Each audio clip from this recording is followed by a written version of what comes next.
La chaleur du désert écrasait tout. Le ciel était blanc, la terre se fendillait comme une peau trop sèche. Juste le bruit régulier de sabots qui frappaient la poussière, et d'une corde qui se tendait, se relâchait, se tendait encore. 3 hommes à cheval avançaient en file. Derrière le dernier, une femme marchait à pied, les poignets liés à la selle par une corde rugueuse. Par moments, ses genoux heurtaient les pierres, mais elle se redressait aussitôt, comme si le sol n'avait pas le droit de la garder à genoux. La femme était apache. Sa peau sombre luisait de sueur, ses cheveux noirs étaient lourds de poussière. Une entaille barrait sa tempe, trace d'un coup de crosse reçu à l'aube. Ses lèvres fendillées restaient fermées. Elle ne demandait rien, ni eau, ni pitié. Elle s'appelait Ayana, mais aucun des 3 hommes ne se souciait de son nom. « Regarde-moi ça », grogna le premier cavalier, un grand type aux épaules massives, la barbe grise et les yeux pâles. Même attachée, elle a encore l'air de nous défier. On l'appelait Arlan. Dans les saloons, il achetait et vendait tout ce qui pouvait rapporter de l'or, chevaux, fusils, femmes. Pour lui, Ayana n'était qu'un butin de plus, quelque chose qu'on prend, qu'on use, puis qu'on échange contre du whisky. Laisse-la faire la fière, ricana le deuxième, plus jeune, chapeau incliné sur un sourire cruel. Quand on sera au relais, elle changera de ton. C'était Duke. Il jouait avec la crosse de son col comme un gamin avec un jouet. À chaque fois qu'il regardait la captive, ses yeux brillaient d'un mélange de curiosité et de brutalité. Il cherchait la peur dans son regard. Il n'y trouvait que du feu, et ça l'agaçait. Le 3e homme, Silas, parlait à peine. Un brin d'herbe sèche coincé entre les dents, il gardait les yeux sur la ligne tremblante de l'horizon. Son travail, c'était de sentir le danger avant les autres. Il savait reconnaître une embuscade, un nuage de poussière suspect, un éclat de métal dans les rochers. Ce jour-là, il ne voyait que le désert qui s'étirait, interminable. « Combien de temps jusqu'au relais ?» demanda Duke, essuyant la sueur de son front avec le revers de la manche. « 1 heure peut être 2, grogna Arlan. « T'en fais pas, la sauvage sera toujours là quand on y sera. » Le mot roula entre eux avec mépris. Sauvage. C'était ainsi qu'il parlait d'elle, pour ne pas la regarder comme une personne. Eux ignoraient que, derrière ses yeux sombres, Ayana passait en revue chaque détail. La distance entre les chevaux, l'angle du soleil, la forme des collines. Elle ne pensait ni à la douleur, ni à la fatigue. Elle pensait à une seule chose, survivre assez longtemps pour saisir l'occasion qui viendrait. Elle se souvenait encore du matin. Le feu du camp s'éteignait.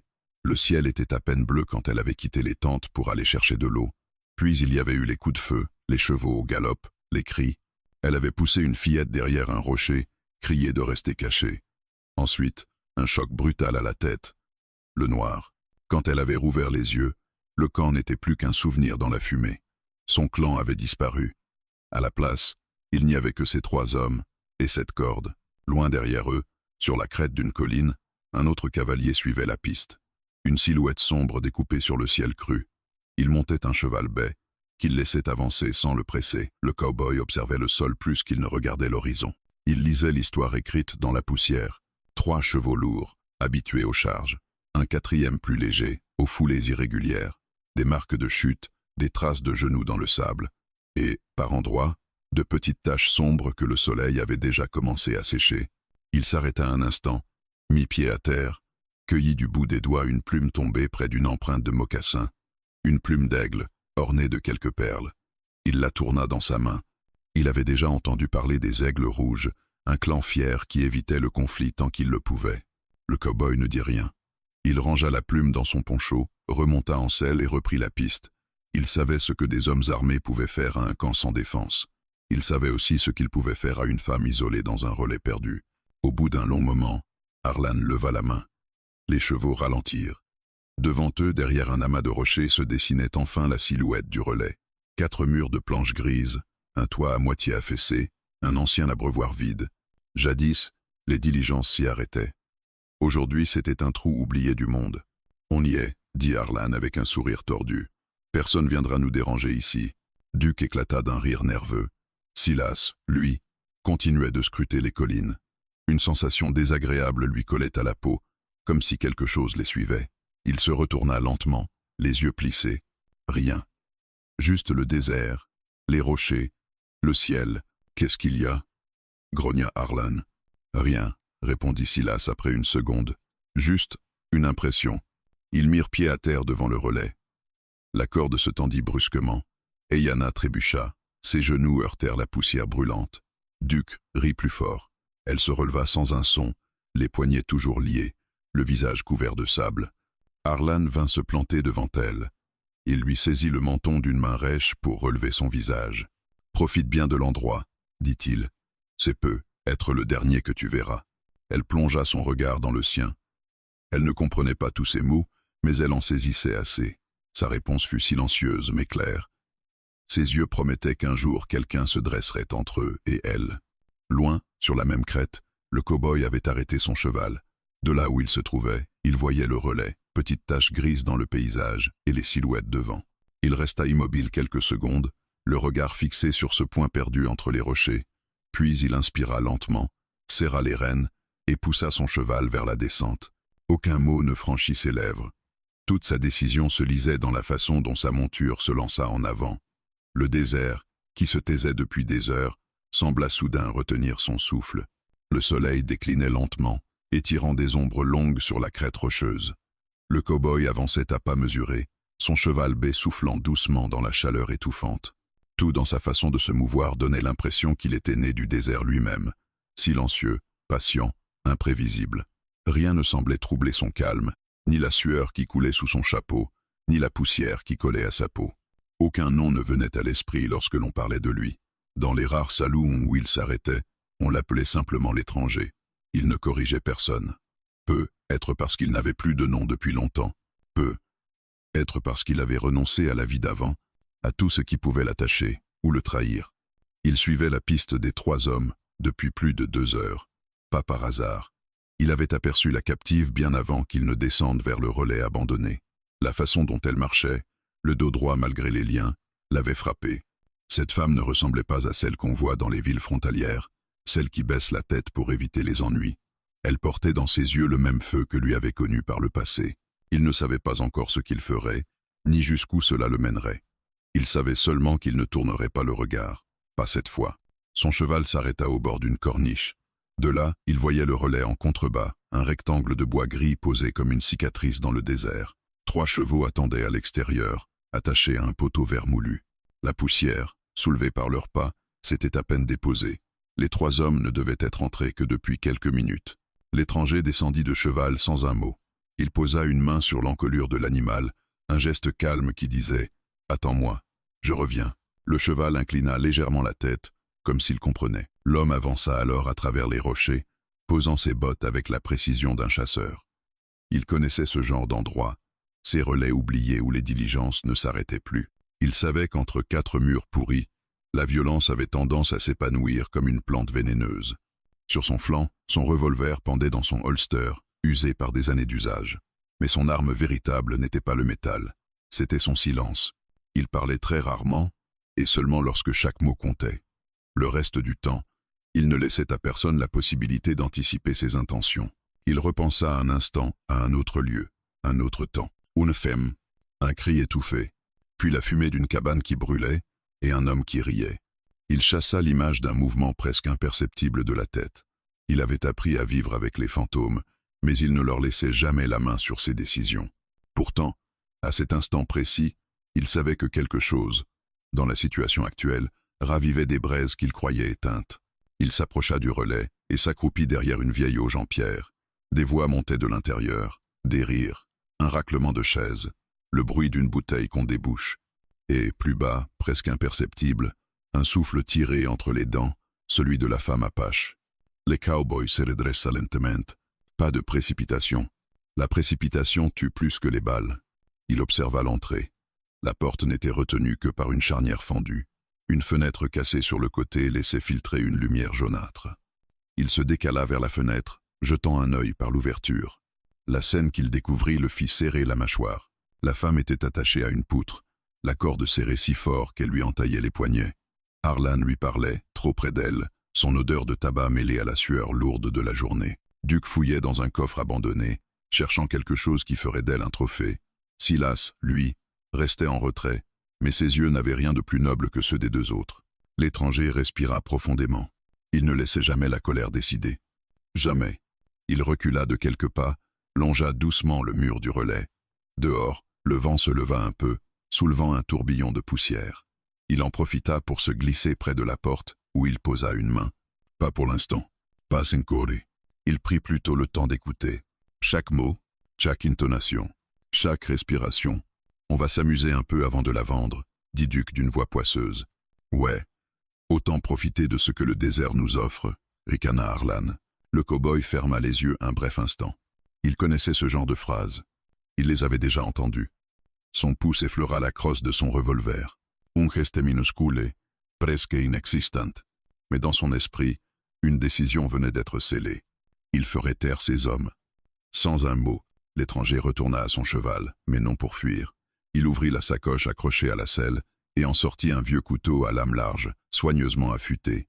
Il le glissa à sa ceinture. Ce n'était pas un trophée, seulement un outil. Mais ce soir, ce serait plus utile que bien des paroles. Il prit également une gourde, but une gorgée d'eau chaude comme un souffle sorti d'un four, puis reposa le cuir doucement. Le cheval ne bougea pas. Il le regardait seulement, la tête légèrement inclinée. « Reste là », murmura l'étranger. C'était l'un des rares mots qu'il prononçait dans une journée. Puis il s'éloigna. Il marcha jusqu'à la face arrière du relais, où une planche déchaussée laissait passer un filet d'air. Il glissa 2 doigts, fit levier, dégagea un espace plus large. Cela ferait un passage si nécessaire. Pas pour lui, pour elle. Il se plaça ensuite devant la porte, droite, solide malgré sa vétusté. Il entendait les hommes rire de nouveau. Il entendait la femme tirer contre ses liens. Le cow-boy inclina la tête, inspira lentement, puis posa la main sur la poignée. Le temps, à cet instant précis, sembla se figer. Aucun son ne venait plus du désert, aucun souffle de vent, aucun battement d'ailes, juste la certitude silencieuse que, lorsqu'il franchirait le seuil, rien ne serait plus jamais comme avant. Il appuya, la porte grince, très doucement. Un silence lourd tomba à l'intérieur. Harlan se retourna. Duc cessa de remuer dans le coffre. Silas porta instinctivement la main à son couteau. Et la femme apache, voyant cette silhouette sombre se découper dans l'encadrement, sentit pour la première fois depuis un jour entier que quelque chose venait de changer. Les yeux du cow-boy étaient calmes, impassibles. Mais dans ce calme, une tempête se préparait. Il entra d'un pas lent, sans hâter le geste, sans prononcer un seul mot. Et, en face de lui, les 3 hommes comprirent qu'il venait d'interrompre la mauvaise personne, au pire moment. L'air à l'intérieur du relais était lourd, saturé d'odeurs de sueur, d'alcool et de bois pourri. La lumière jaune d'une lanterne vacillante dessinait des ombres tordues sur les murs. La poussière suspendue dans l'air rendait chaque rayon visible, comme si même la lumière essayait de fuir cet endroit. Le cow-boy franchit le seuil sans un bruit. Ses bottes ne firent qu'un léger craquement contre le plancher. Un craquement qui, pourtant, fit se figer les 3 hommes comme si un animal sauvage venait d'apparaître. Harlan, le chef autoproclamé du groupe, posa une main lourde sur la table devant lui. Il fronça les sourcils, cherchant à comprendre ce que cet étranger venait faire ici. Duc resta accroupi près du coffre, la bouche entr'ouverte, pris au dépourvu. Silas, lui, se redressa lentement, ses doigts se rapprochant de la poignée de son couteau. Ayana, attachée à la poutre, observait la scène sans un mot. Elle ne savait pas qui était cet homme, mais elle comprit immédiatement une chose. Il ne faisait pas partie de ce trio. Son calme, sa présence silencieuse, rien en lui ne ressemblait aux gestes précipités des hommes qui la retenaient. Le cow-boy avança encore d'un pas. Il ne dégaina pas. Il n'avait pas besoin de le faire pour imposer sa présence. Ses yeux balayèrent la salle en quelques secondes. La lanterne posée sur une caisse, les bouteilles d'alcool, le coffre ouvert, les cordes, les armes dans les étuis. Puis ils se fixèrent sur la femme, ses poignets blessés, la façon dont sa respiration était courte mais contrôlée. Son regard glissa ensuite vers Harlan. Le grand barbu haussa le menton avec une agressivité forcée. « T'es qui, toi » lança-t-il d'une voix sèche. « On t'a pas invité. » Pas de réponse. Le cow-boy ne parla pas. Il se contenta de les regarder. Ce silence irrita Duc, qui se releva brusquement. « Oh, hé, tu veux quoi? Tu t'es perdu. Ce relais est pris, mon gars. Alors fais demi-tour avant que ça se passe mal. » Le cow-boy continua d'avancer. Un pas, puis un autre. Implacable. Le plancher craqua sous son poids, et ce son, presque insignifiant, couvrit le rire nerveux de Duc, qui essayait de paraître sûr de lui. Silas fut le premier à sentir que quelque chose n'allait vraiment pas. L'air semblait plus dense, comme si la pièce se rétrécissait autour d'eux. Il dégaina son couteau dans un geste rapide. « Je crois pas qu'il soit là pour discuter. » murmura Teil à Arlan. Arlan donna un petit sourire mauvais. Qu'il parle ou pas, il va sortir d'ici, les pieds devant s'il continue. Duke tira un revolver de son holster, faisant mine de viser l'étranger. C'est quoi ton problème? Tu veux la femme? T'inquiète, on peut partager. Un rire vaseux glissa hors de sa bouche. Le cow-boy s'arrêta net.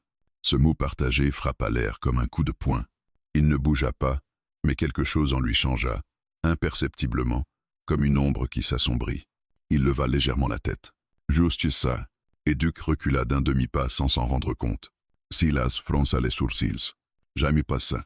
Arlan tenta de reprendre la situation en main. Il fit un pas vers le cow-boy, les mains bien visibles, comme pour montrer son assurance. Écoute-moi bien, étranger. Ce relais est à nous pour la nuit. On a des affaires à régler, alors dégage. D'accord? Le cow-boy glissa une main inverse son manteau. Lentement, très lentement. Silas crut qu'il allait sortir une arme et posa la main sur son propre revolver. Mais ce ne fut ni un revolver, ni un couteau. C'était un geste bien plus simple. Le cow-boy retira seulement la poussière sur sa manche, comme si la présence de ces hommes ne méritait même pas une réaction armée. Ce geste provoqua l'effet inverse de ce lui attendu. Duke devint rouge de colère. « Tu te fous de nous ?» Il lève son revolver. Yana inspira brusquement, sentant que le moment était critique. Le cow-boy se tourna légèrement. Son manteau s'écarta juste assez pour que l'on aperçoive la crosse de son arme. Une arme vieille, usée, mais entretenue. Silas murmura. « Arlan, je crois qu'on devrait... » Mais il n'eut pas le temps de finir sa phrase. Le cow-boy posa soudain sa main sur son revolver. Le geste fut si rapide, si net, que Duke n'eut même pas le temps de comprendre. Un coup partit, une balle siffla. Elle heurta une poutre, si proche du pied de Duke qu'un éclat de bois sauta sur sa botte. Duke hurla et recula, trébuchant sur le coffre. Arlan bondit sur son arme, mais le cow-boy était déjà immobile, revolver pointé vers le sol, comme si rien ne venait de se passer. Le silence retomba dans le relais, un silence épais, oppressant. Silas, pour la première fois depuis longtemps, sentit quelque chose d'inconnu. La peur. C'était quoi ça? Souffla-t-il. Le cow-boy rangea son arme d'un mouvement fluide, sans quitter la salle des yeux. Il fit ensuite 3 choses très simples, mais très claires. Il regarda Arlan droit dans les yeux. Il désigna la femme d'un mouvement de tête. Il secoua lentement la tête. Un refus silencieux. Un avertissement. Arlan serra les poings. « Ah non, mon gars. Elle est à nous. Trouve-toi une autre sauvage. » Le cow-boy fit un pas, puis un deuxième. Le sol craqua sous ses bottes, et Yana sentit son cœur s'accélérer. Duke ramassa son revolver au sol, la main tremblante. « Tire, Duke !» ordonna Arlan. « Tire !» Duke pointa son arme, mais sa main trembla trop. Son doigt hésitait, incapable de presser la détente. Silas fit un pas pour contourner la table, armé de son couteau. « On va le prendre à 3. Pas de problème. » Mais alors que les 3 hommes se préparaient à foncer, la lanterne accrochée sur la caisse se mit à vaciller, comme si quelque chose venait d'effleurer l'air. Le cow-boy s'arrêta. Son regard passa d'un visage à l'autre. Il ne parla pas, mais tout en lui disait « Essayez. Vous verrez. » Une tension palpable, presque physique, envahit la pièce. Yana sentit que le moment décisif approchait. La nuit tombait doucement à l'extérieur, et dans ce relais oublié, 3 hommes allaient bientôt découvrir qu'il existe des silences plus dangereux que n'importe quelle arme. Le cow-boy fit craquer les jointures de sa main, un geste léger, mais qui fit frissonner Duke comme si une balle lui effleurait la peau. Le temps ralentit, les respirations devinrent lourdes. Yana serra les dents. Elle savait ce qui allait suivre. Les 3 hommes se lanceraient, et l'étranger les arrêterait, un par un, sans dire un mot, et quand les ombres s'allongèrent encore un peu dans la pièce, le premier mouvement vint enfin, et tout bascula. Le premier mouvement fut presque invisible. Une ombre qui se détacha de la lumière, un souffle, un déplacement d'air que seul un prédateur aurait perçu. Silas se jeta en avant, couteau en main, persuadé d'avoir trouvé l'angle parfait pour surprendre l'étranger. Son pas était vif, précis, porté par des années d'embuscade. Mais l'étranger ne bougea pas. Ou plutôt, il bougea juste assez. Un léger pivot du buste, une pression du talon contre le sol, et la lame de Silas fendit l'air sans toucher la moindre chair. Dans le même mouvement, la main du cow-boy jaillit et attrapa le poignet de Silas. Un craquement sec résonna, suivi d'un grognement étouffé. La lame tomba au sol, tournoyant avant de se planter entre 2 planches. Silas recula, secouant son bras, les yeux écarquillés. Ce n'était pas un simple étranger. C'était autre chose. Harlan Grognan Euron. Attrape-le. Imbécile. Silas voulut répondre, mais l'étranger avait déjà reculé d'un pas mesuré, comme s'il évaluait la pièce, la respiration de chacun, la moindre tension des muscles adverses. Et Yana, attachée à la poutre, suivait la scène avec une concentration absolue. Son regard alternait entre l'homme sans nom et les trois autres, cherchant à anticiper. Elle avait compris une seule chose essentielle. Cet homme ne parlait pas, mais chaque geste était un message. Et le premier message venait d'être envoyé. Un avertissement, un seul, et très clair. Mais Duke, lui, ne comprenait rien aux avertissements silencieux. Il avait l'arrogance de ceux qui n'avaient jamais payé réellement leur faute. Il brandit son revolver, la main encore tremblante. Cette fois, je vais te faire taire, cowboy. L'étranger fit un pas de côté, calme, mesuré. Puis il leva la main, bras tendu, index pointé vers le sol, juste devant Duke. Un geste simple, presque ridicule. Duke fronça les sourcils. Quoi? Tu crois que je vais regarder tes... La détonation coupa sa phrase. Le cow-boy n'avait même pas eu l'air de viser. Son revolver était sorti si rapidement que l'œil humain n'aurait jamais su dire à quel moment la décision avait été prise. La balle frappa le sol à quelques centimètres du pied de Duke. Un éclat de bois jaillit et lui coupa la cheville. Duke hurla et tomba sur les fesses, lâchant son arme dans un réflexe de douleur. Le revolver glissa sur le sol jusqu'aux bottes du cow-boy. Il le fixa un instant, puis donna un léger coup de talon qui envoya l'arme sous un meuble. Deuxième avertissement. Et Yana sentit la tension monter en elle comme une vague brûlante. Cet homme était un fantôme. Un hombre vivante. Une force que rien n'arrêtait. Harlan, voyant Duke hurler et Silas reculer, comprit que ce combat ne serait pas comme les autres, mais Harlan avait l'orgueil des hommes qui ont vécu trop longtemps en dominateur. Il préférait mourir que reculer. Il posa lentement les deux mains sur la table et poussa un long soupir. « Je vois. Tu veux jouer au dur. » Sa voix avait changé. Elle était plus grave, plus lente, presque glacée. « Tu crois que tu peux débarquer ici, faire tourner les choses comme ça, juste parce que t'es silencieux et rapide ?» Le cow-boy ne répondit pas. Harlan attrapa une bouteille vide sur la table. Il la lança au sol. Elle éclata en 1000 morceaux, comme pour sceller quelque chose. « T'as fait une erreur. Étranger. Une grosse erreur. » Il fit un pas en avant. Un pas lourd. Un pas assuré. L'étranger ne bougea pas. Harlan cracha par terre. La sauvage reste à nous. Et toi, tu vas devenir un souvenir. Puis, il sortit son fusil, posé contre le mur, un fusil long, poli à force d'usage. Il le chargea lentement, sans quitter le cow-boy des yeux. Un cliquetis. Un autre. Silas hocha la tête, comprenant que le moment était venu d'y aller à fond. Mais l'étranger fit alors quelque chose d'étrange. Il leva son bras droit, le coude plié, la main ouverte, palm, visible, un geste universal. Un arrête-toi, Harlan rit. Un rire qui sonnait faux. Tu crois que j'ai peur? L'étranger baissa doucement la main, puis il sortit de son manteau un couteau. Un vieux couteau Apache, à la lame large. Et Yana reconnut ce modèle. Il appartenait à ceux qui respectaient les traditions autant qu'ils respectaient la mort. Le cow-boy ne fit pas tournoyer la lame. Il ne chercha pas à impressionner. Il la planta simplement dans une poutre, à 10 centimètres de la tête de Harlan. La lame est vibre. Long temps. Troisième avertissement. Harlan cessa de rire. Le silence retomba. Lord, Duke, au sol, n'osait plus respirer. Silas regardait l'arme vibrante, comme si elle était sur le point d'exploser. Même Yana sentit la pièce changer de température. Le cow-boy avait parlé. Pas avec des mots, avec un symbole, un geste que seuls les guerriers comprennent.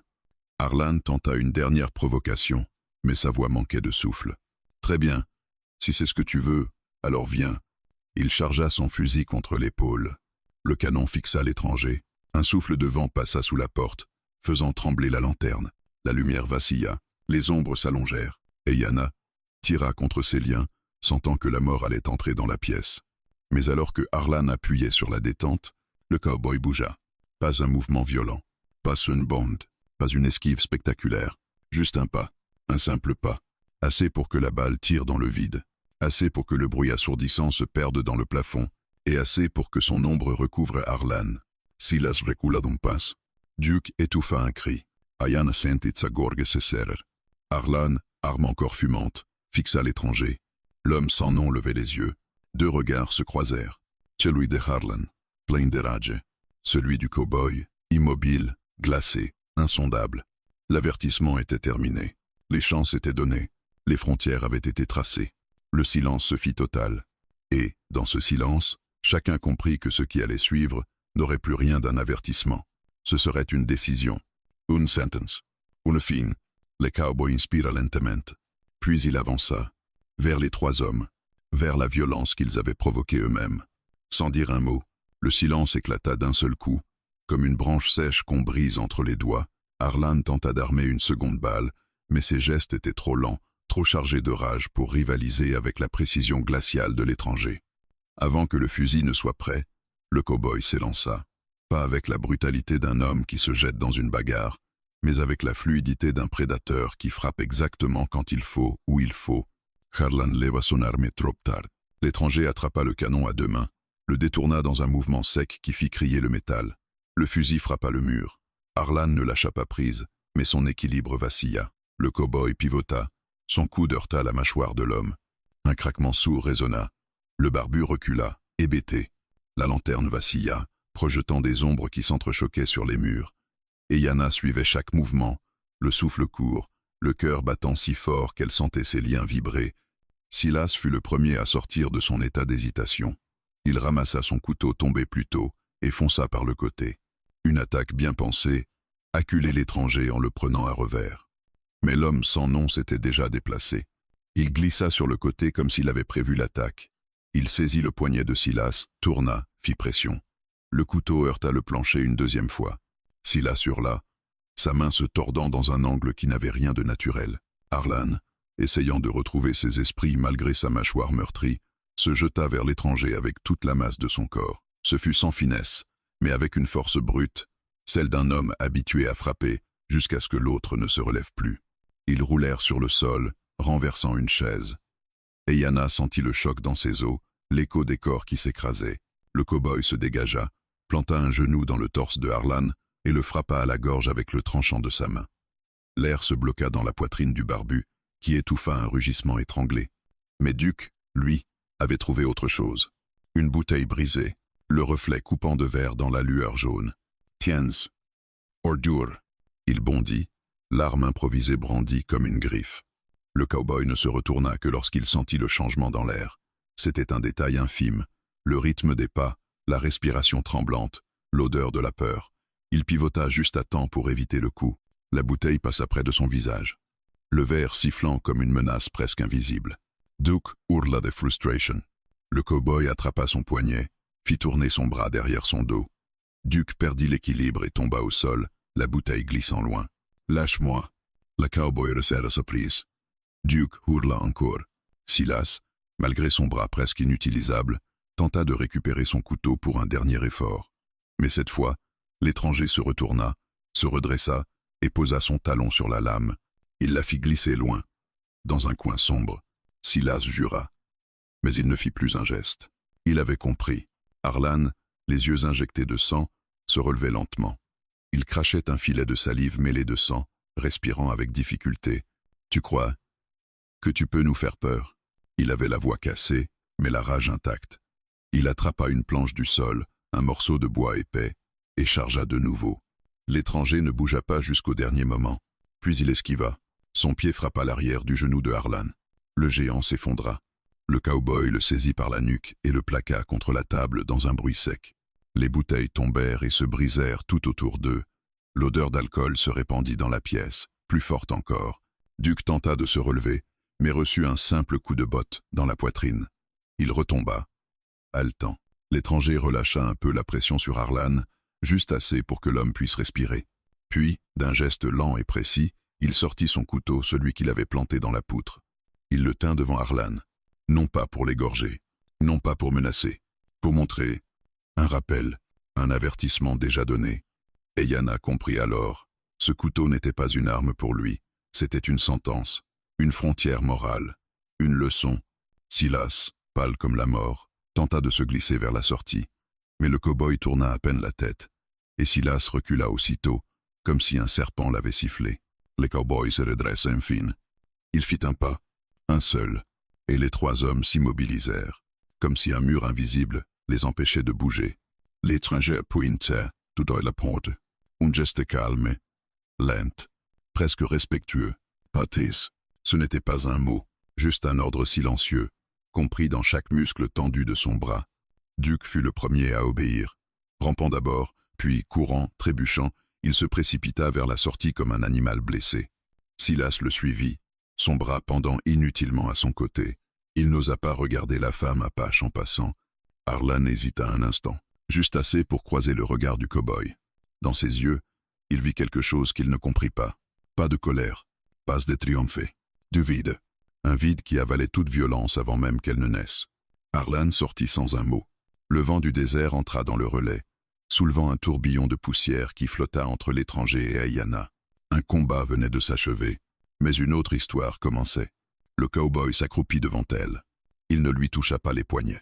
Il attendit, comme s'il lui offrait le choix. Elle approcha doucement ses mains liées. Il sortit un petit couteau fin de sa botte. Énoncé au geste, il coupa la corde. Ayanna ramena ses poignets contre elle, massant légèrement sa peau meurtrie. Elle leva les yeux vers lui.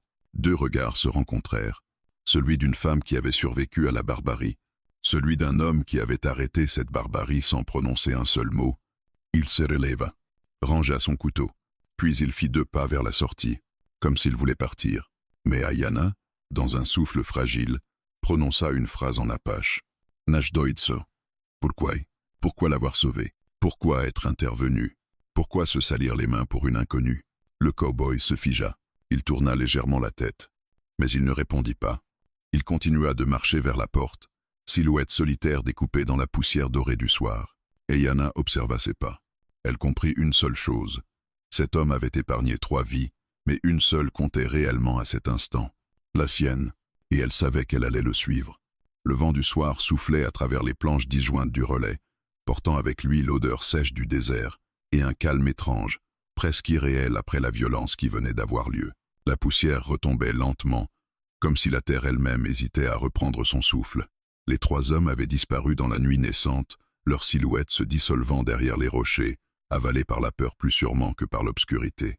Ayanna resta immobile quelques instants, ses poignets meurtris encore parcourus de fourmillements. La corde avait laissé des traces rouges profondes dans sa peau. Elle les effleura du bout des doigts, sentant la brûlure, mais aussi la liberté retrouvée. Une liberté fragile, incertaine, suspendue au geste d'un homme silencieux. L'étranger se tenait à la porte du relais, à moitié tourné vers l'extérieur. Sa silhouette découpée par la lumière mourante du jour formait une ombre longue, étirée sur le sol poussiéreux. Il semblait prêt à partir, comme quelqu'un pour qui la violence n'était qu'une parenthèse, une étape inévitable mais non recherchée. Il n'attendait ni reconnaissance, ni remerciement. Il s'apprêtait simplement à disparaître, comme il était venu, sans bruit. Ayanna inspira profondément. Le souffle lui fit mal pas à cause de ses blessures, mais à cause de ce qu'elle s'apprêtait à faire. Elle se redressa lentement et avança d'un pas hésitant vers lui. Ses jambes protestaient, lourdes, encore engourdies par la marche forcée et les coups reçus. La poussière collait à ses mollets. Mais elle marcha quand même. L'étranger ne se retourna pas. Il ne bougea pas davantage lorsque ses pas se rapprochèrent. Il semblait attendre non pas qu'elle vienne, mais qu'elle décide. Ayanna se planta à 1 mètre de lui. Elle observa la carrure de cet homme qui venait de risquer sa vie pour elle, sans poser de questions, sans exiger quoi que ce soit en retour. Le silence l'entourait encore, comme une seconde peau. Elle ne savait rien de lui, ni son nom, ni sa tribu, ni son histoire. Pourtant, elle sentait que sa présence était un territoire sûr, aussi étrange que cela puisse paraître. Najdoitso, répéta-t-elle dans sa langue, plus doucement cette fois. Pourquoi? Sa voix trembla légèrement, mais non par peur, par une émotion qu'elle ne parvenait pas encore à nommer. L'étranger resta silencieux. Il tourna seulement la tête, juste assez pour que la lumière de la lanterne accroche une partie de son visage. Son regard croisa le sien. Il y avait là une profondeur sombre, un calme froid, mais aussi une fatigue ancienne, presque douloureuse. Ayanna se sentit soudain fragile, mais non vulnérable. Fragile comme quelqu'un qui vient d'échapper à la mort et qui réalise encore à peine qu'il respire. L'étranger se détourna complètement et fit un pas dehors. Un pas seulement, puis il s'arrêta, comme s'il attendait qu'elle prenne une décision pour elle-même. Elle comprit. Il ne la sauverait pas une seconde fois. Il lui avait rendu la vie. Le reste dépendait d'elle. Ayana regarda autour d'elle. Le relais délabré, les débris de bouteilles, le sang séché sur le plancher. Elle vit la trace des luttes, l'écho du danger. Elle pensa à son clan, à la fillette qu'elle avait protégée, à la fumée qui montait dans le matin lorsqu'on l'avait enlevée. Elle pensa aux 3 hommes qui reviendraient peu, êtres, armés, humiliés, avides de vengeance. Et elle comprit une réalité simple, rester ici signifiait mourir. Alors elle suivit l'étranger. Sans un mot. Il ne laissa pas paraître s'il l'avait entendu ou non. Il avança vers son cheval, posé à quelques mètres du relais, comme si l'animal avait attendu ce moment avec la même patience que son maître. Le bey souffla doucement lorsque l'étranger approcha, puis tourna la tête vers Ayana, comme pour l'évaluer lui aussi. Le cow-boy posa une main sur l'encolure de sa monture, geste simple, familier. Puis il tendit l'autre main, pas à elle, mais vers les rochers, comme pour indiquer la route à suivre, une direction, une possibilité, mais pas un ordre. Ayana s'approcha. Elle sentit la présence du cheval, sa chaleur, son souffle sage. Le cow-boy fit alors quelque chose de surprenant. Il défit la bride, prit la gourde accrochée à la selle, et la lui tendit. Pas une mouette, juste une offrande. Elle la prit entre ses doigts, pesa son poids, puis but une gorgée.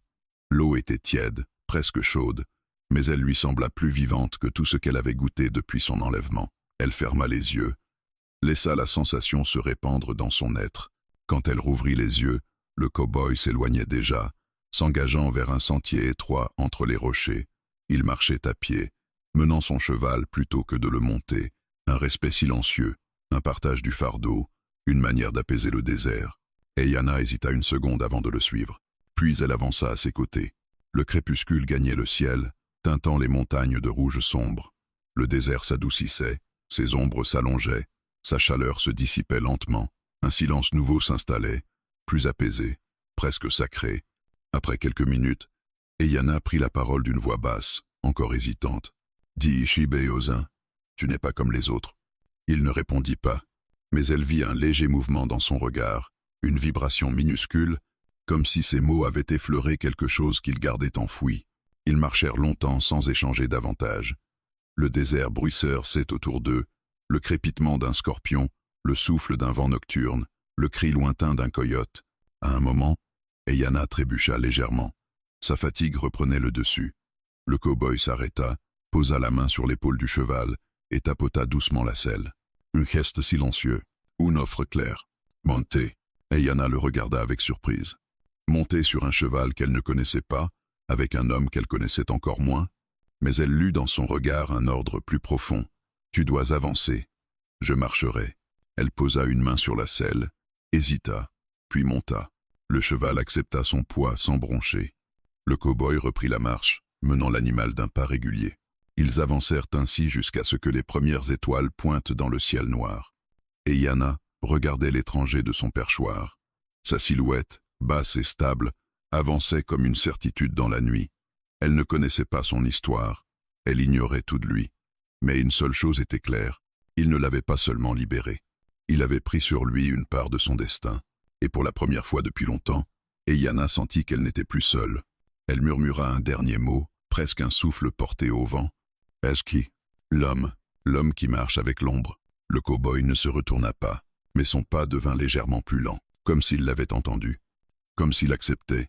La nuit les enveloppa, et leur route commença, silencieuse, et pourtant pleine d'un sens nouveau. La nuit s'étendait sur le désert, comme une couverture de velours noir. Les étoiles y étaient piquées avec une netteté presque douloureuse, scintillant au-dessus des dunes immobiles. La chaleur de la journée s'était évanouie, remplacée par un froid sec qui mordait la peau. Ayana resserra les bras autour d'elle, frissonnant malgré la force qu'elle s'efforçait encore d'incarner. L'étranger s'arrêta enfin près d'un amas de rochers. Un petit creux naturel offrait un abri contre le vent. Sans un bruit, il fit signe qu'il s'arrêtait ici pour la nuit. Ayana descendit du cheval avec précaution, ses muscles raidis protestant sous son poids. L'homme, sans nom, attacha le cheval à un arbuste sec, puis sortit une pierre à feu. Aucune parole, pas une seule. Mais chaque geste parlait à sa manière. Il ramassa quelques branches mortes, fit un petit tas et se mit à genoux. Le feu prit rapidement, ses premières étincelles montant vers le ciel comme des pétales lumineux, puis les flammes commencèrent à danser, projetant des ombres chaudes sur les parois rocheuses. Ayana s'assit en face de lui. Elle ne savait pas encore si elle devait le remercier, se confier ou simplement se taire. Pendant un long moment, ils restèrent silencieux, chacun observant les flammes à sa manière, elle avec une gratitude mêlée de trouble, lui avec la distance d'un homme qui se tenait toujours en retrait du monde. Le feu crépitait doucement, éclatant parfois en petites explosions sèches. Une ambiance étrange s'installait, à la fois apaisante et chargée d'un poids invisible. Finalement, Ayana parla la première. Quand ils m'ont prise, j'ai cru que c'était la fin. L'étranger leva légèrement les yeux, pas pour l'interrompre, pour écouter. Elle inspira lentement, rassemblant les fragments dispersés de son courage. Ils ont attaqué au petit matin. Nous étions encore autour du feu. J'ai senti quelque chose, un mauvais pressentiment, comme un serpent sous la peau. Quand j'ai quitté le camp pour chercher de l'eau, tout était encore paisible. Et puis, j'ai entendu le premier cri.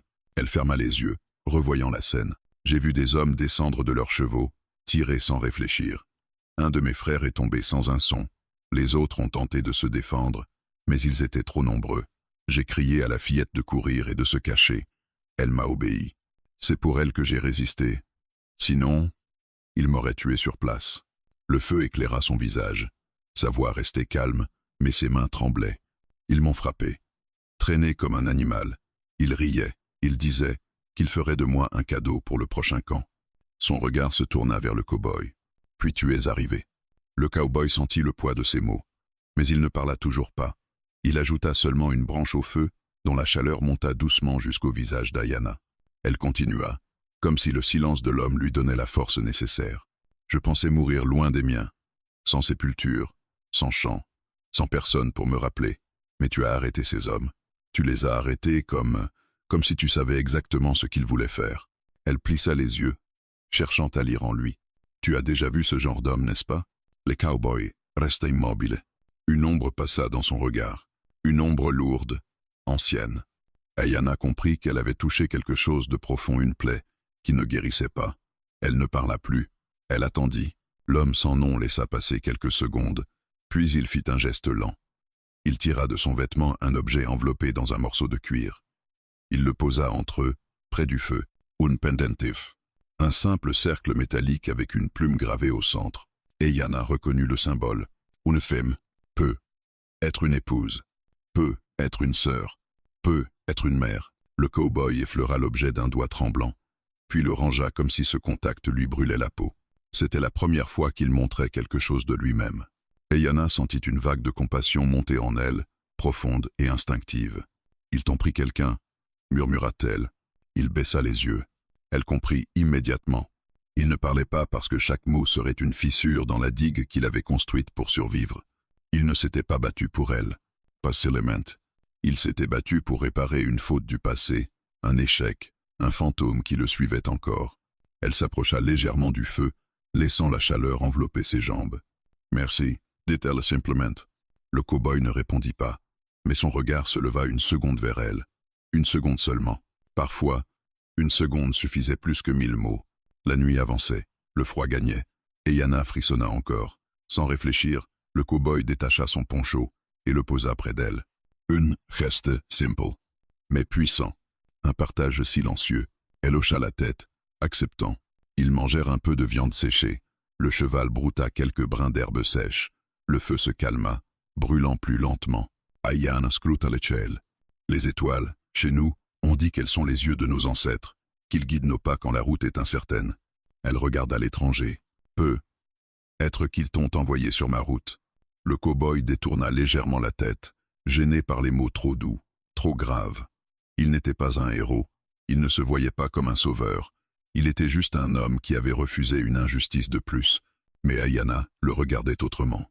Une brise se leva, faisant trembler la flamme. Elle parla encore, d'une voix plus douce. « Je veux retrouver mon clan, ou ce qu'il en reste. Je dois savoir ce qui est arrivé à la fillette, à ma famille. Et toi, tu marchais dans la même direction que moi. » Le cow-boy réfléchit un instant, puis il hocha très légèrement la tête. Une promesse, une alliance muette. Et Yana sentit son cœur se détendre un peu. Elle n'était plus seule. Elle tira le poncho sur ses épaules et se coucha près du feu, les yeux sur lui. Le cow-boy resta éveillé presque toute la nuit, la main posée près de son holster, surveillant les ombres du désert. Et Yana s'endormit à la chaleur du feu et à la protection silencieuse de cet homme qui ne parlait jamais, mais dont les actes criaient plus fort que des mots. Quand l'aube commença à colorer les rochers, elle ouvrit les yeux. L'étranger était là, toujours immobile, toujours silencieux. Et pourtant, ce matin-là, elle se sentit en sécurité pour la première fois depuis longtemps. Le premier rayon du soleil glissa sur le désert comme une lame d'or, découpant les ombres froides de la nuit. Le feu n'était plus qu'un cercle rougeâtre au sol, respirant faiblement sous une couche de braise. Eyanna ouvrit les yeux lentement, encore enveloppée par la fatigue et la chaleur résiduelle du poncho du cow-boy. L'étranger ne dormait pas. Il ne semblait jamais dormir. Il restait debout, près du cheval, scrutant l'horizon comme s'il attendait quelque chose que seul lui pouvait percevoir. Le vent matinal fouettait son manteau poussiéreux, mais il ne bougeait pas. Eyanna s'assit, étira ses jambes douloureuses, puis se leva. Le cow-boy tourna la tête vers elle, juste assez pour lui faire comprendre qu'il repartirait bientôt. Ils ne parlèrent pas. Ils éteignirent le feu ensemble. Ils ramassèrent leurs affaires, ce peu qu'ils possédaient, et reprirent la route. Le désert ne pardonnait rien, mais il révélait tout. À mesure qu'ils marchaient, les traces laissées par des chevaux et des pas humains devenaient plus nombreuses. L'étranger s'arrêta plusieurs fois pour examiner une empreinte, effleurer une branche cassée ou écouter le vent. Eyanna comprit rapidement. Il suivait une piste, la sienne, celle de son clan ou de ceux qui avaient survécu. Elle sentit sa gorge se serrer. Niltwiz, le clan est proche, murmura-t-elle, plus pour elle-même que pour lui. L'étranger hocha imperceptiblement la tête. Ils accédèrent à une plaine rocailleuse, là où les cercles de pierre et les cendres anciennes marquaient des campements passés. Eyanna s'agenouilla, posa sa paume sur une pierre encore noire de suie. Ils ont campé ici. Mon peuple a marché la nuit. Il fuyait. Sa voix vibrait d'une émotion contenue. L'étranger se tenait derrière elle, immobile comme une ombre protectrice. Puis un son fendit soudain l'air. Un sifflement, un aigu, rapide, tranchant, une flèche. Elle se planta dans le sol, à quelques centimètres des pieds de l'étranger. Eyanna se releva brusquement, les yeux agrandis. « Yitwor » s'exclama-t-elle. « Nebo, je passe. » Elle leva les bras, doigts ouverts, signe de paix. Le cow-boy fit un demi-pas en arrière, main proche de son revolver sans le dégainer. Il ne pointa pas son arme. Il attendit. Un murmure se fit entendre parmi les rochers. Des silhouettes émergèrent comme des loups sortant de leur tanière. 5, puis 7, puis 10 guerriers apaches apparurent autour d'eux, leurs arcs tendus, leurs lances levées, leurs regards brûlants de méfiance. Au centre se tenait un homme plus âgé, le visage marqué, les yeux sombres et déterminés. Ses plumes d'aigle indiquaient un statut, un rôle de chef. Eyanna sentit son cœur bondir dans sa poitrine. « Shizé » dit-elle, la voix tremblante. Son père, le chef Bae la fixa avec un mélange de stupeur, de soulagement et d'un doute encore tenace.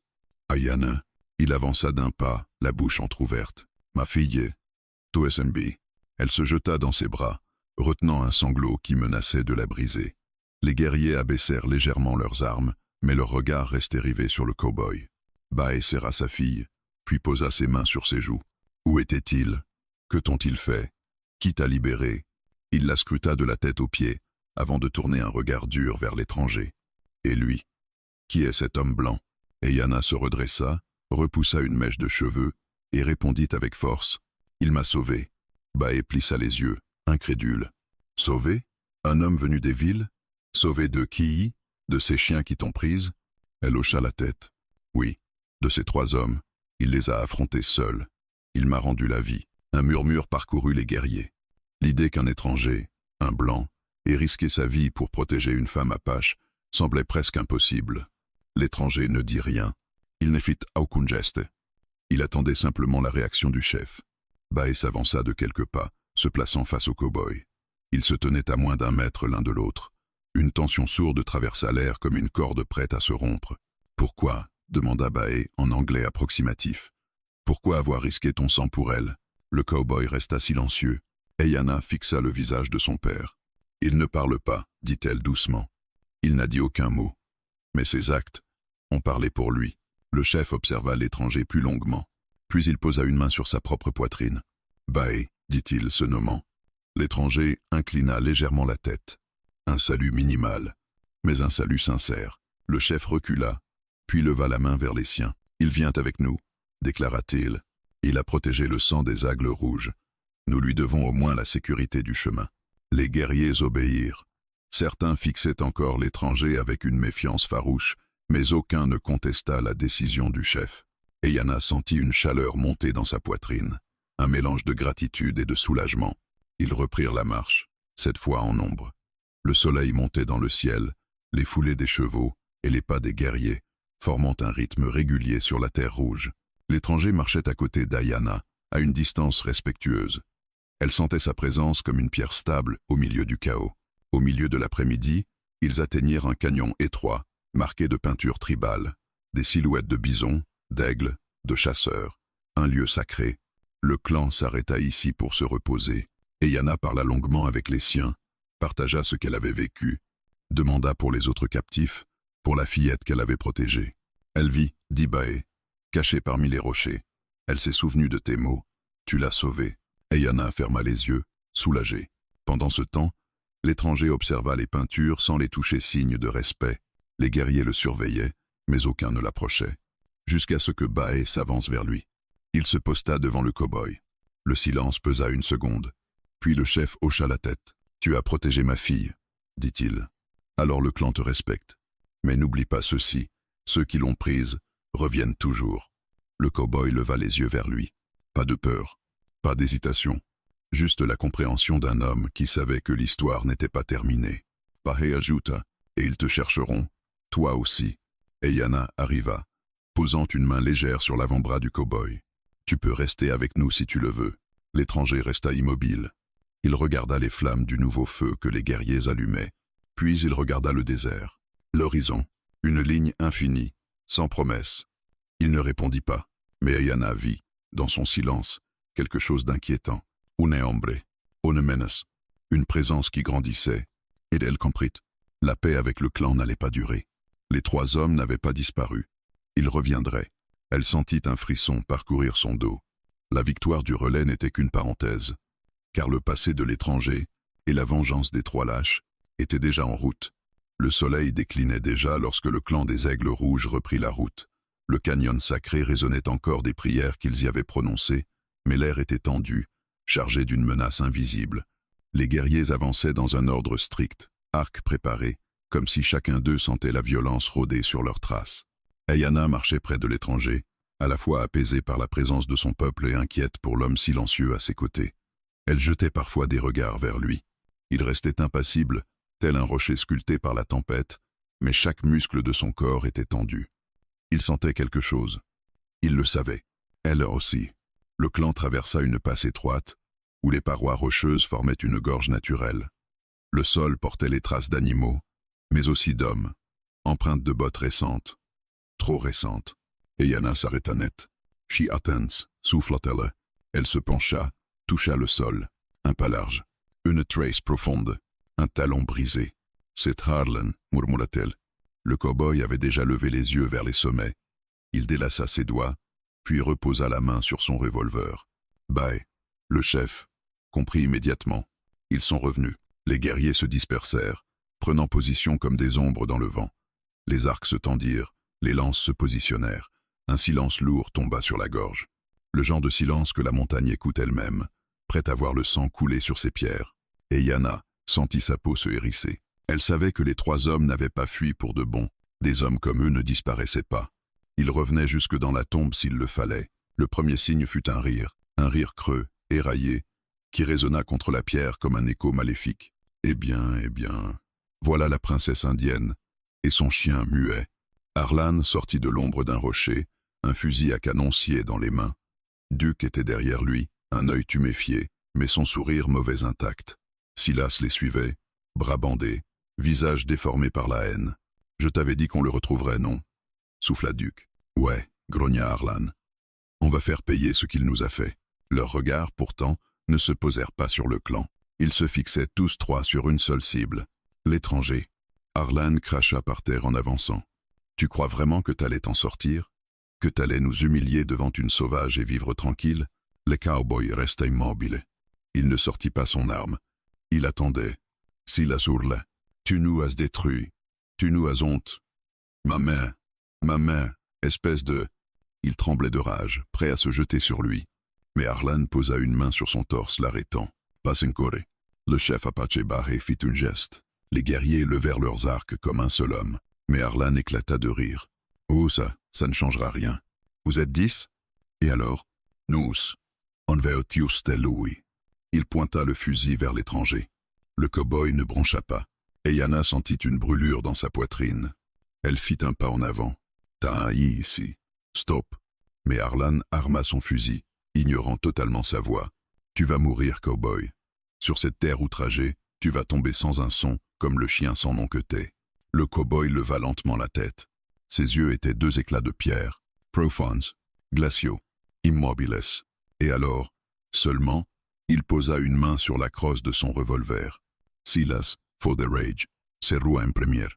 Je vais te planter comme un porc. Il leva son couteau, mais n'eut jamais le temps d'abaisser son bras. Le cow-boy dégaina. On issait le fouet. Un geste net, droit, implacable. La balle traversa la main de Silas. Le couteau vola. Silas hurla et tomba à genoux. Duke recula d'un pas, la peur prenant le dessus. Pas encore, attends. Arlan, en revanche, leva son fusil. Mais l'étranger tira avant lui. La balle fit éclater le canon du fusicier, envoyant un nuage de métal brûlant dans le visage du barbu. Arlan poussa un cri guttural, tenant sa main ensanglantée, l'arme inutilisable. La panique éclata. Duke tenta de tirer, mais ses mains tremblaient trop. La balle siffla au-dessus du clan et alla mourir dans la pierre. Le cow-boy avançait, lentement, sans une parole, comme un messager de mort. Duke tomba en arrière. Non, tu pas où passe. Pas encore, je te jure, citait pas moi le chef, citait lui. Il pointa Arlan du doigt, désespéré. Le cow-boy s'arrêta à 2 pas de lui. Le silence du désert s'était fait profond, total. Il lèva son revolver. Pas pour tirer, pour le pointer, droit, sur Duke. Un dernier avertissement. Duke comprit. Ses lèvres tremblèrent. Un bruit étrange sortit de sa gorge. Puis il hurla. Arlan. Aïe de moi. Mais Arlan ne pouvait plus. Il reculait, tenant son visage ensanglanté, jurant, haletant. Tu vas le regretter, espèce de... Le cow-boy tourna alors légèrement la tête. Un minuscule mouvement qui brisa complètement ce qu'il restait du courage de Arlan. Il avança, un pas, puis un deuxième. Arlan brandit la crosse de son fusil brisé pour frapper, mais l'étranger le désarma d'un coup sec. La crosse tomba au sol. Arlan trébucha. Le cow-boy le saisit par le col, le tira vers lui. Une silence profonde s'installe. Puis, le cow-boy donna un seul coup, un seul. Arlan s'effondra comme un rocher qu'on laisse tomber. Les guerriers ne firent aucun geste. Et Yana ne respira même plus. Tout le désert retint son souffle. Le cow-boy se tourna vers Duke. Le dernier, le plus lâche, le plus bavard. Duke recula jusqu'à ce que son dos heurte la paroi du canyon. Tu peux pas, je voulais pas. L'étranger pointa son revolver. Les mains de Duke tremblaient. Il pleurait presque. Puis, le cow-boy abaissa lentement son arme. Pas besoin de Tyler. Pas pour ce genre d'homme. Duke tomba à genoux, hoquetant, vidé de toute force. Sa peur l'avait déjà exécuté. L'étranger recula d'un pas. Ça fut fini. Complètement. Silence. Pas une mot, pas un cri, pas une explication. Le clan observait, stupéfait, et Yana posa une main sur sa bouche. L'homme qui marchait dans l'ombre, l'homme qui ne parlait pas, avait vengé son honneur sans trembler. Baz avança, posa une main sur l'épaule du cow-boy. Tu as protégé ma fille. Tu as protégé notre clan.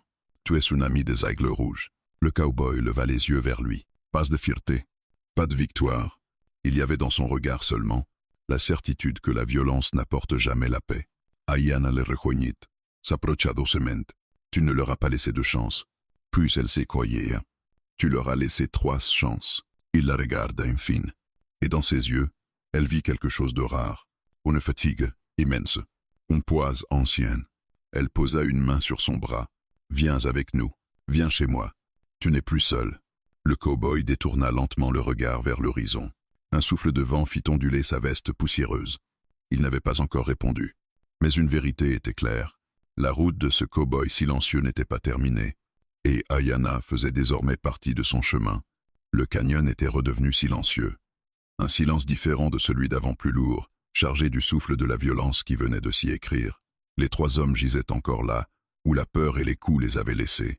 Le clan observait l'étranger avec un mélange de respect, de stupeur, et pour certains, de crainte. Yana, elle, n'éprouvait ni l'un ni l'autre. Elle ressentait quelque chose de plus profond, un lien, un fil invisible qui s'était noué entre elle et cet homme sans nom, dans le sang, la poussière et le silence. Le chef Bae fit un geste. Les guerriers commencèrent à enterrer les corps. Même les ennemis méritaient de ne pas être laissés aux charognards. L'honneur ne se brise pas même devant les pires hommes. L'étranger ne participa pas à la tâche, mais il ne tourna pas le regard non plus. Il resta droit, les yeux fixés sur la ligne d'horizon, immobile comme si le désert le sculptait à nouveau. Et Yana s'approcha doucement de lui. « Tu n'avais aucune obligation envers moi, dit-elle. » Sa voix tremblait légèrement, mais restait ferme. « Pourtant tu es resté. Tu t'es battu. Tu m'as protégé. Pourquoi ? Encore une fois, aucune réponse. Il tourna seulement la tête, lentement. Ses yeux captèrent la lumière du soleil déclinant. Et Yana comprit qu'elle ne recevrait pas de mots. Elle recevait autre chose, un regard qui disait qu'il n'avait pas sauvé par pitié, ni par devoir, mais parce qu'il ne pouvait pas faire autrement, parce qu'il n'était pas un homme qui détourne le regard. Elle sourit légèrement, « Je n'ai pas besoin de plus. » Le clan marcha jusqu'à un haut plateau bordé d'herbes sèches. La lumière du crépuscule baignait tout de rouge et d'or, un endroit parfait pour établir un campement. Les guerriers montèrent des tentes en peau, ranimèrent le feu, préparèrent des racines et de la viande. Bae invita l'étranger à s'asseoir avec eux, mais il resta légèrement en retrait, préférant la périphérie du camp, là où le feu n'éclairait que la moitié de son visage. Et Yana finit par le rejoindre, portant dans ses mains un bol de viande grillée. « Tu dois manger, » dit-elle doucement. Il prit le bol, hocha la tête une seule fois. C'était un merci silencieux, comme tout chez lui. Ils mangèrent côte à côte. Le désert autour d'eux s'emplissait de murmures nocturnes. Le chant des grillons, le cri lointain d'un coyote, un souffle de vent froid. Et Yana regarda les étoiles qui commençaient à apparaître. « Tu sais, chez nous, on dit que chaque étoile représente quelqu'un qui veille sur nous. Quelqu'un que nous avons perdu mais qui continue de marcher dans le ciel. » Elle baissa les yeux vers lui. « Je pense que quelqu'un veille sur toi, cow-boy. Quelqu'un à qui tu tiens encore. » Sa voix était douce, respectueuse. Le cow-boy ferma les yeux un bref instant. Comme si un souvenir revenait, trop lourd pour être vu. Il posa une main sur le pendentif sous sa chemise. Et Yana vit ce geste et comprit que la cicatrice dans son cœur ne guérirait jamais complètement. Elle ne dit rien. Elle alloua son silence, car le silence était la langue qu'il parlait le mieux. Quand la nuit fut complètement tombée et que le clan se calma, Bae vint vers eux. Il s'assit en tailleur devant l'étranger, ses plumes brillantes dans la lueur du feu. « Tu as protégé ma fille, » dit-il. « Tu as protégé mon peuple. Si tu le désires, le clan des Aigles Rouges t'offrira un foyer. » Un foyer. Le mot tomba comme une pierre dans l'air, et Yana observa l'étranger. Elle espérait une réponse. Un signe, une promesse. Mais l'étranger resta silencieux. « Bae soupira. Ye voice. Tu ne peux pas rester. » Ce n'était pas une question. C'était une certitude. Les hommes comme lui, restent rarement. Ils passent, ils sauvent, ils disparaissent, comme le vent. Le chef se releva et posa une main lourde, chaleureuse, sur l'épaule de l'étranger. « Alors marche avec les bénédictions de mon peuple. Que ton chemin soit protégé par les esprits. » Puis il alla rejoindre les siens. Et Yana resta seule avec l'homme sans nom. Elle sentit son cœur se serrer. Elle savait. Il partirait. Il n'était pas fait pour s'arrêter quelque part. Elle s'approcha un peu plus près. « Si tu passes, laisse-moi au moins te dire ceci. » Elle leva la main et effleura son bras. Le contact était léger, respectueux. Sans un mot, tu as changé ma vie. Sans un mot, tu m'as rendu la liberté. Sans un mot, tu m'as appris la force. Ses yeux se remplirent de lumière. Les mots ne sont pas nécessaires entre nous, mais sache que je n'oublierai jamais. L'étranger baissa la tête, juste une seconde. Pour elle, c'était la plus grande réponse qu'il pouvait donner. Avant l'aube, il se leva. Il scellait déjà son cheval lorsque Yana ouvrit les yeux. Elle s'éleva d'un bond. « Tu te vas. » Il ne mentit pas. Il ne nia pas. Il ne se justifia pas. Il hocha la tête. Et Yana s'approcha, serrant contre elle le poncho qu'il lui avait donné la veille. Elle avait envie de lui demander de rester. Mais elle savait que ce serait inutile, cruel. Même, les hommes comme lui ne peuvent pas rester. Ils seraient brisés s'ils le faisaient. « Où vas-tu » demanda-t-elle. Même si elle connaissait déjà la réponse, il regarda l'horizon. Des dunes, des montagnes, la poussière infinie, là où le silence continuait, là où la route appelle. Puis, Pour la première fois depuis qu'elle l'avait rencontré, il ouvrit la bouche, et un murmure rauque en sortit, presque un souffle. Plus loin, pas un discours, pas une explication, juste 2 mots qui disaient tout. Ayana se sentit trembler. Il lui avait offert ce que les autres n'avaient jamais eu, sa voix. Elle posa une main sur sa poitrine. Alors va plus loin. Mais n'oublie pas, mes ancêtres marcheront avec toi. Il inclina lentement la tête. Puis il monta en selle. Le cheval piaffa doucement. Le soleil naissant éclaboussait le désert d'or pur. Ayana fit un pas en arrière. Elle le regarda comme on regarde un rêve qui s'éloigne. L'étranger tourna une dernière fois la tête. Le vent souleva les mèches de ses cheveux et la poussière autour de lui. Il croisa son regard. Un regard qui disait « Merci, pardon, souviens-toi de moi ». Puis il talonna son cheval. La silhouette de l'homme sans nom s'éloigna lentement, devenant un point noir dans la lumière de l'aube. Le désert l'avala comme s'il ne l'avait jamais connu, et Yana ferma les yeux. Une larme silencieuse glissa sur sa joue. « Va » murmura-t-elle. L'homme qui ne parle pas, mais que le vent n'oubliera jamais. Et dans le grondement lointain du vent du matin, il lui sembla entendre un dernier murmure. Un souffle, un adieu sans mots. L'histoire du cow-boy silencieux venait de s'achever ici. Mais sa légende, elle venait seulement de commencer.